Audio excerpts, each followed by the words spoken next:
তো নমস্কার, আমি চলে আসলাম ফের আরও নতুন একটি ভিডিও নিয়ে। তো আজকে আমি বললো মান্নাপুরম ফাইন্যান্স লিমিটেড এই কোম্পানিটার ব্যাপারে, কারণ এই কোম্পানিটা রিসেন্ট ডিভিডেন্ড অ্যানাউন্সমেন্ট করেছে। আর দেখতে পাচ্ছি এই কোম্পানির কারেন্ট স্টক শেয়ার প্রাইস চলছে 316 টাকা, ঠিক আছে।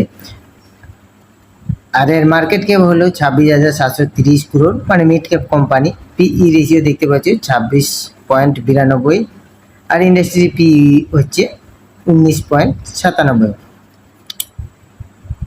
তো দেখতে পাচ্ছি পি রেশিওটা একটু বেশি আছে, ঠিক আছে। তো আমরা তো সবাই জানি মোটামুটি যে 18 থেকে 20 লেভেলের মধ্যে যদি পিই রেশিওটা থাকে তাহলে সেই লেভেলটাকে একটা ভালো লেভেলে একটা ধরা হয়, ঠিক আছে।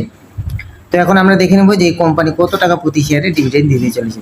তো দেখতে পাচ্ছ এই কোম্পানি প্রতি শেয়ারে ডিভিডেন্ড অ্যানাউন্সমেন্ট করেছে হচ্ছে 50 পয়সা, আর ডিভিডেন্ডের এক্স ডেট রেখেছে হচ্ছে 11 মে 2026, রেকর্ড ডেট হচ্ছে 11 মে 2026। তো আপনারা কেউ যদি এই কোম্পানির মধ্যে ইনভেস্টমেন্ট করতে চান তাহলে অবশ্যই কোম্পানির ব্যাপারে আগে ভালোভাবে জেনে নেবেন, তারপরে ইনভেস্টমেন্ট করার ইচ্ছা হলে করবেন, না হলে অ্যাভয়েড করবেন, ঠিক আছে।